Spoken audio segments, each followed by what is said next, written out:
Welcome to the Paul Street Journal, a production of St. Paul Inside the Walls. The Paul Street Journal is a show all about Catholic economics. From discussing the economic principles laid out in Scripture to answering the economic questions that come up in our daily lives, this show will be your guide to making your own economic decisions with the heart of the Church. I'm Freddy Garcia, and I'm joined by my co-host, Brian Honsberger. Welcome to episode 9 of season 2 of the Paul Street Journal. We've made it to a next pope, a pope for which I was alive. I was alive for the previous pope too, but I'm alive for this encyclical, which we're covering today. Caritas, happy birthday. Thanks. Caritas in Veritate, which means love in truth. And it's released in 2009. I was just about to turn 9 because it was released in July. And it is released in commemoration specifically of Populorum Progressio. It's released a little late. It was meant to be on the 40th anniversary, but it's a mere 2 years later than the 40th anniversary, but it's still absolutely a commemoration and praise of Populorum Progressio. But before we get into the document itself, let's talk a little bit about Benedict, as we normally do. So, Brian, who is Pope Benedict the 16th? Pope Benedict was born in 1927 in Bavaria, which is part of Germany, but it's a very unique, rather Catholic part of Germany, entirely different than Prussia, for example. His birth name was Joseph Ratzinger. He was rather well-known and famous before becoming Pope, so even after becoming Pope, he retained the name Ratzinger often, more than most other popes. As a young man, his dad was a police officer, but the Nazis took control of Germany, and the Ratzingers went through a very tough situation. So their cousin was born with Down syndrome, and the Nazis took him and eliminated him in a camp. They were disgusted by this and really didn't like the Nazis, but were forced into conscription.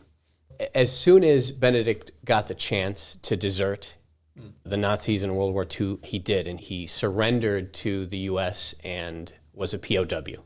So once World War II was over, he enters the seminary. He becomes fluent in several languages. He also learns ancient Hebrew, ancient Greek, becomes a great Bible scholar, becomes a professor, and he begins this movement called Communio. It was basically this academic journal with others such as von Balthasar, Henri de Lubac, and many other famous people. It was very much a movement that went back to original sources, primary sources. So there was a special focus on Scripture, on early church fathers, on understanding Christianity from its very roots. Is the church today really the church that was established by Jesus? And we've gone through so many different periods, and we're in this brand new economy. Have we received the gospel, the original gospel? So von Balthasar wrote a book called Truth is Symphonic, and he asks this question: is this the real church established by Jesus? And all these things have happened, and there's been so many complexities given, and he answers the question, yes. Even from the beginning, we had the priests, the bishops, orders, and the sacraments. It was all there right from the beginning in Scripture, and we're still doing that today. So that's the Communio movement. He was then made prefect of the Congregation for the Doctrine of Faith. He served in that capacity for many years. Really drove doctrinal issues in the church under the papacy of Pope John Paul II. He did not like the pressure. There was a lot of really challenging things going on at that time in the church. He wanted to resign. Pope John Paul II said no. And finally, Joseph Ratzinger is elected Pope in 2005 after the death of Pope John Paul II. So Benedict writes 3 encyclicals, one on Catholic social teaching, which is what we're going to talk about today. And one last thing about Pope Benedict that's unique is that he's the first pope to resign since the 1400s.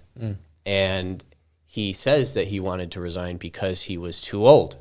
Didn't feel like he was mentally and physically fit to do a good job moving forward. Hey everyone, it's me. Sorry for interrupting the show. I'm sure I probably interrupted Brian talking, so it's okay. But I just want to jump in to say that if you're liking the Paul Street Journal and you want to see more content like it, please do like the video, subscribe, and hit the bell for notifications so that you're notified when we have any new releases. And also, if you have any questions or comments, please do leave them in the comment section and we'll try our very best to respond to them later on in the episodes. Also, make sure to check out the other shows that are produced by the diocese. Those shows are Beyond the Beacon with Bishop Kevin Sweeney, which you can find on Bishop Kevin Sweeney's YouTube channel, and Coffee with Cupkey with Father Paul Manning and Monsignor Raymond Cupkey, which you can find right here on the St. Paul Inside the Walls YouTube channel. With all that said, thank you. Let's get back to the show. I think that for me, reading this document, I feel empathy for Pope Benedict, because it's like all the complexities that he's writing about. It must be so much work to write. Every pope that we've covered, it must be so much work to write the encyclicals that we've been covering. So I kind of feel for the age that he was probably at. But to comment a little on Pope Benedict, we talked about how much of a superstar St. John Paul II is known to be. He's kind of like this great figure, even outside of the church.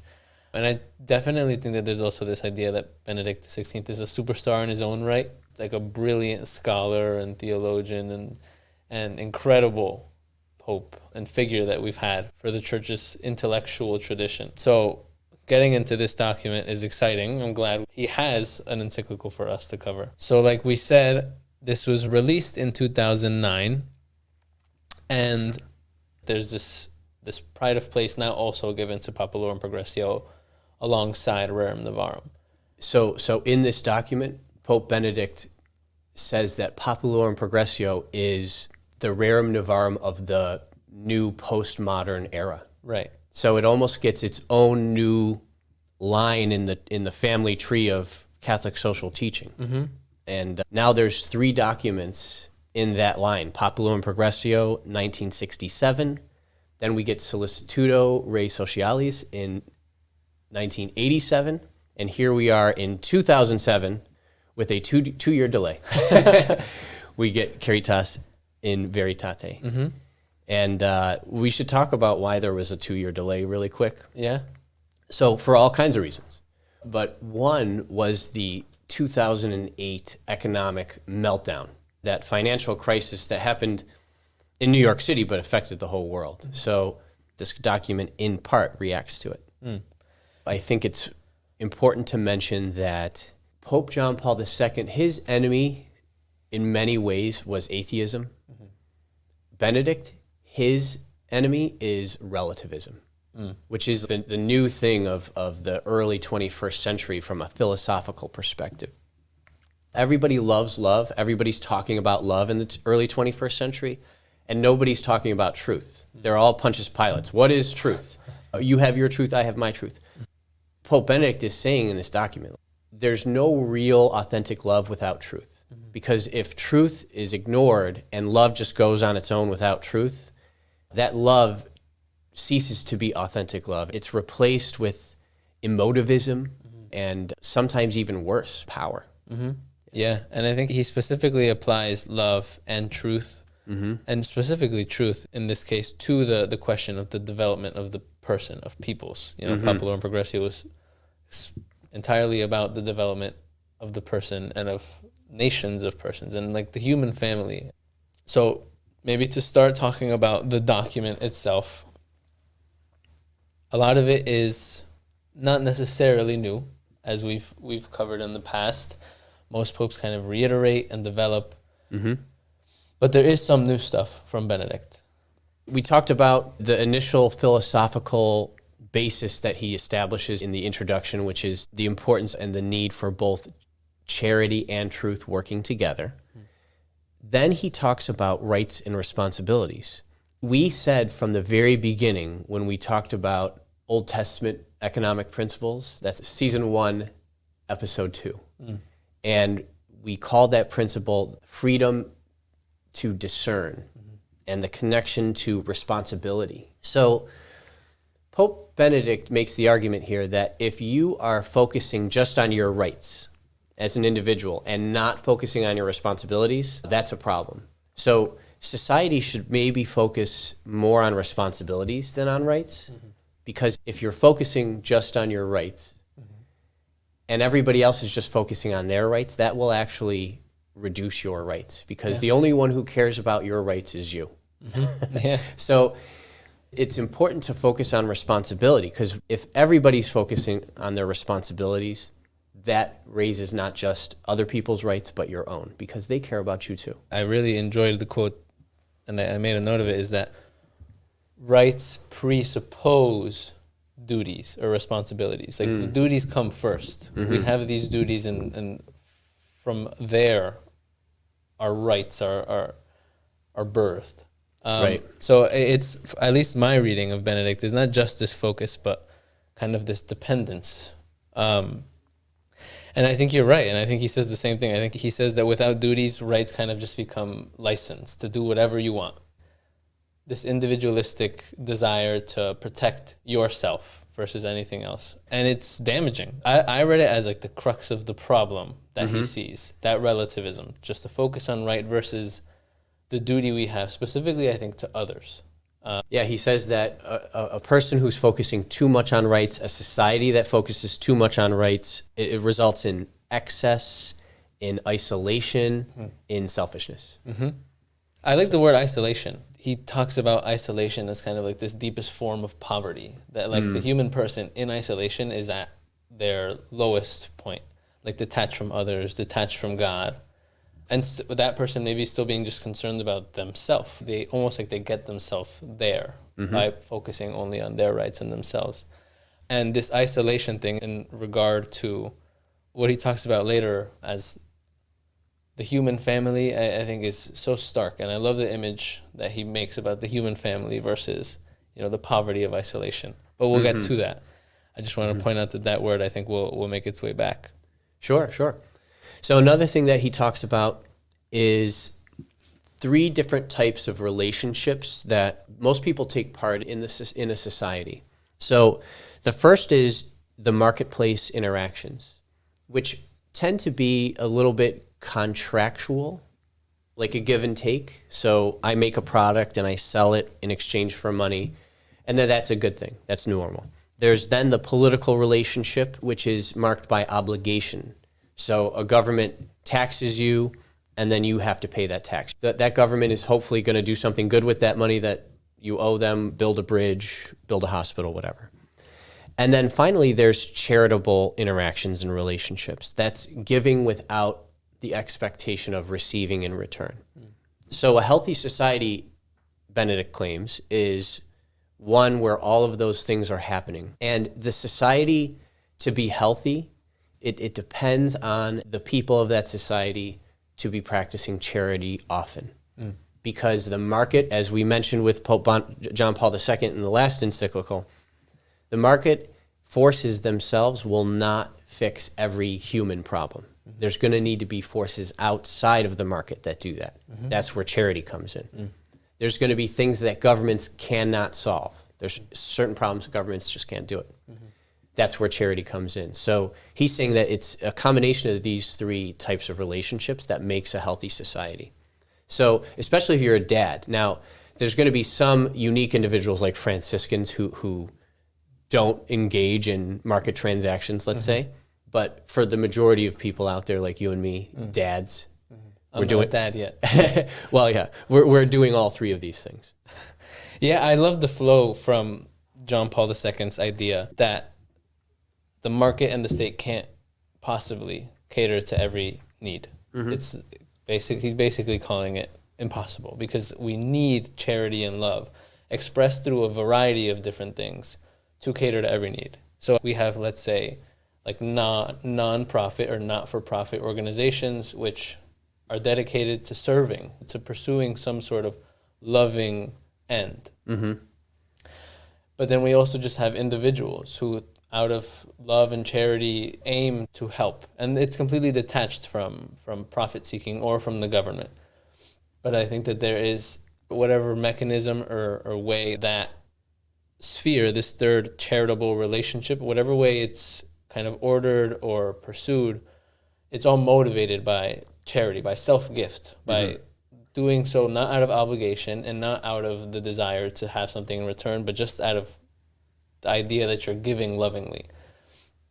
And I think that connection between John Paul II and to this point from Pope Benedict is wonderful. It's like a wonderful continuation and explanation of that principle. I'm glad you're bringing that up. So you rightfully identified in the document Pope Benedict's identification of nonprofits, the role that they play in all of this. So without these smaller organizations in society fulfilling needs, like charitable needs, who's going to do it? If the market can't do it, it's going to be the government that tries to do it. Mm-hmm. So Benedict is clearly not for a welfare state, which is this free market economy that then wherever the market doesn't fulfill the needs of human beings, mm-hmm. it's the government, right? In all cases. So that leads to big government that's not advisable, mm-hmm. according to Catholic social teaching. Mm-hmm. So the government does play a role, but a minimal role, with the hope that there's all these smaller level organizations at local, regional levels fulfilling the needs of people that the market and the government can't or shouldn't. Right. It's funny, hearing you explain that makes me feel like this still isn't new. Like, it sounds like that's what Pope Leo was calling for when he was calling for the right of workers' associations to cater to the needs that the government couldn't fulfill, mm-hmm. and the market couldn't either. Perhaps it wasn't articulated in this way, but it's mm-hmm. just like it all feels like it's so perfectly, intricately symphonic. Almost. Truth is symphonic, yeah. I'm glad you brought that up. It seems to me that there's been no proper and full replacement of the guilds. Mm-hmm. The role that the guilds played in the medieval period, there still isn't this balance of new intermediary or medium-level organizations to fulfill many needs. Mm.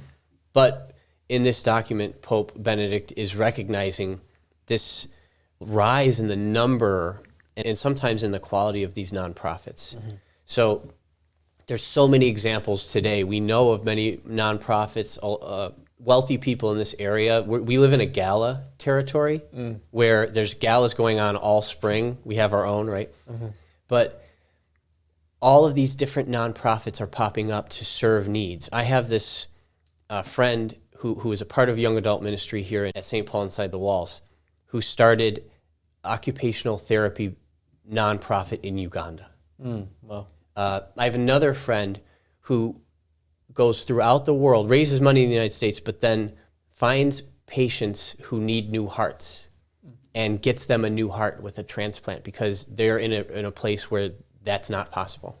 These little niche organizations trying to fulfill needs where they can't be met elsewhere. Yeah. Really special. Super. I think that's exactly what Pope Benedict is calling mm-hmm. for. That work that's motivated by meeting needs with love. Mm-hmm. And it's great. I think this kind of, let's say, strata of authority and needs, starting at the very bottom with individuals, families, and then giving to individuals near you in need, and then rising to the level of a community, a town, and then higher, a nation, and then the world. I think in Benedict's time, writing this, he's starting to address the growing complexity of this strata of authority and the moving pieces and the problems, which was developing, I think, in the previous documents, kind of globalization, nations becoming part of the social question when it originally started with perhaps sectors of the economy. So just to step back and kind of explain the lay of the land from an international perspective. Of course, nations have laws and they have the ability to enforce those laws, but with multinational companies that have, let's say, branches and employees in multiple countries, when it comes to global shipping, global finance, it becomes very hard to extend the rules of one country to another. And oftentimes some countries are undercutting the rules of other countries, even though it's one organization from a corporate perspective. They're operating according to different rules depending on the country they're in. And it gets a little messy, especially with finance. It's the easiest example. So we get certain countries that are known for having lax rules in regards to money laundering and so forth. It becomes possible to hide funds that come from illegitimate operations such as human trafficking, such as drug trade, weapons trades, things like that, because there's no international body that's capable of regulating these sorts of things, these organizations are thriving. So Pope Benedict recognizes the need for global governance. But what he doesn't like is this idea of like a one world government, which will just destroy us all. So he calls for the global governance over particular issues. This could be a body like the UN, although he doesn't like the way the UN is operating in 2009. So either the UN has to reform and get better, or there needs to be something else. It could also possibly, this global governance of certain, it could be topical. Like, all right, this is a governance system for finance. This one's for global shipping. This one's for intellectual property. So he doesn't get into the details of what he's calling for here, but he calls for this global governance in the context of the principle of subsidiary function. Mm-hmm. So he's saying it's not just this new global authority. It's a very limited global authority to provide bare minimum standards at international levels, but then also this strata of lower bodies below, and full representation, making sure that it's not just wealthy countries bullying the not so wealthy countries, but everybody's represented, and that there's multiple bodies at lower levels that lead up to the big one. Mm. To me, this is probably what struck me most about the document, is the question about addressing global problems and needs as a global family, essentially. Not necessarily just addressing one problem. Like you said, subsidiary function allows different stratas of authority to address problems at their level of authority. Like a local community can address the problem that only applies to that local community. But what really struck me in this document was the highest level of issue, like something that applies to the whole human family, which I think Pope Benedict gives a lot of time and attention to as well. This idea that the whole world, believers and non-believers, are in a real sense one human family. So there's a need. Mm-hmm. There's a true need for some sort of global governance guided by the principle of solidarity. Yes. And subsidiarity to solve the problems that are created by greed and whatnot, or all kinds of issues that are now applying on a greater scale. Mm-hmm. And he gets into details specifically about, like you said, the developed countries not just bullying the underdeveloped countries, and he talks about war to some extent. Mm-hmm. He talks about a variety of things, but I think what struck me most is he calls, I think, for this critical reevaluation of relationship between individuals and between nations and between the world. And I think it's in response to this relativism, that there's this maybe subconscious norm that everyone's just an individual next to another individual in this big world that we ended up on. He gets really theological and anthropological in that way too, really connecting us all together, that we're so bound, or maybe not bound, but linked to one another in a way that no one is recognizing. Mm-hmm. Moral relativism makes all of us kind of isolated, which is why I brought up the word earlier, that there's this real isolation. And I think what he's calling for is this true reevaluation to recognize we're all a human family.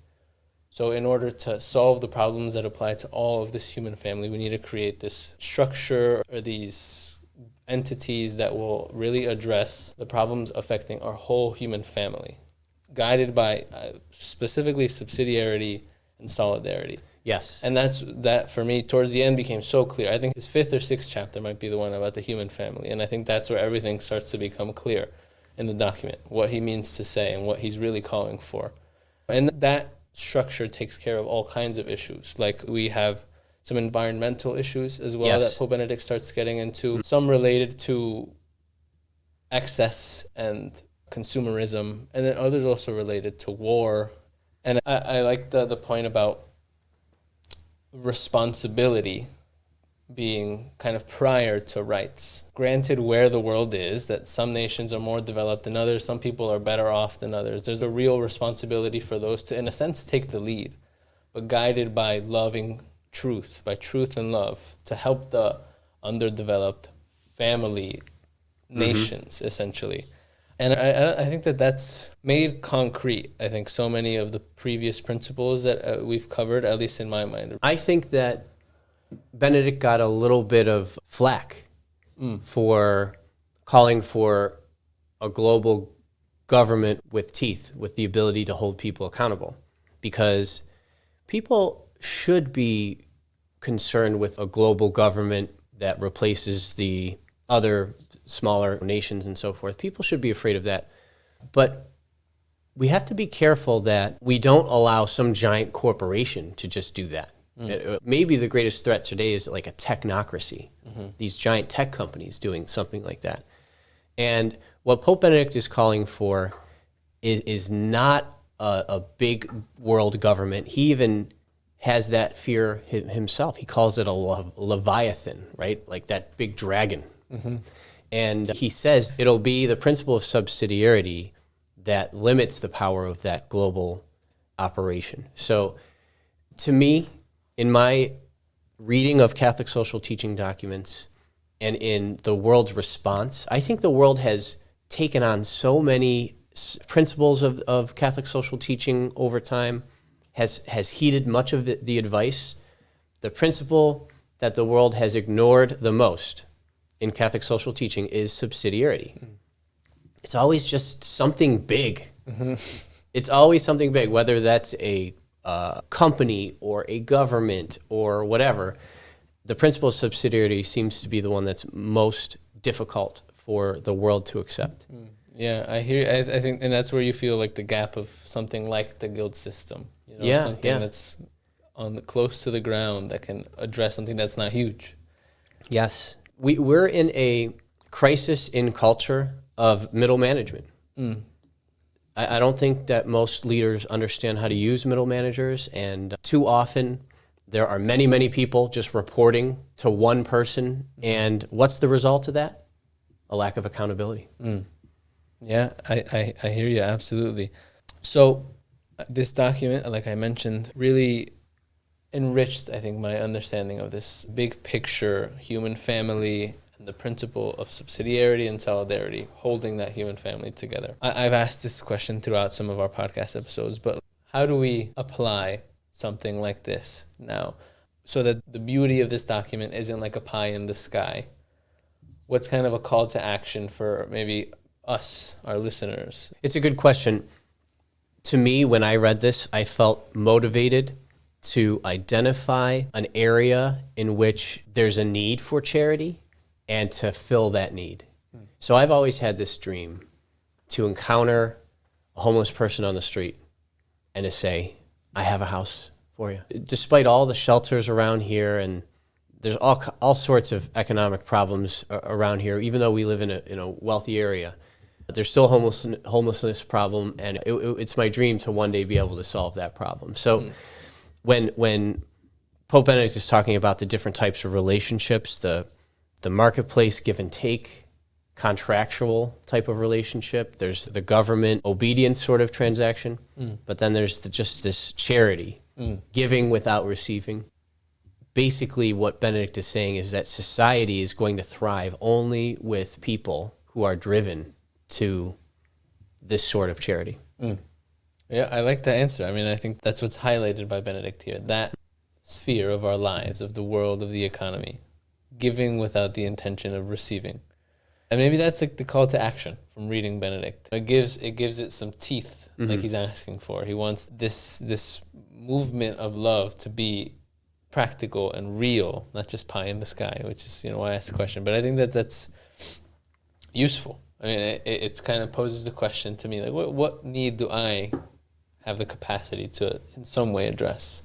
And I should be thinking about that frequently, every day, hopefully. And that's kind of what we're called to. And if that happens, if everyone listening to our podcast, plus maybe like 3 million more, started thinking that way, you could really see some change. One of the great things about the United States is it's that it is the most charitable. So it gives money to nonprofits at a rate higher than anywhere else in the world. So we have this rich culture now of giving charitable donations and funding these nonprofits, many of whom are doing great things.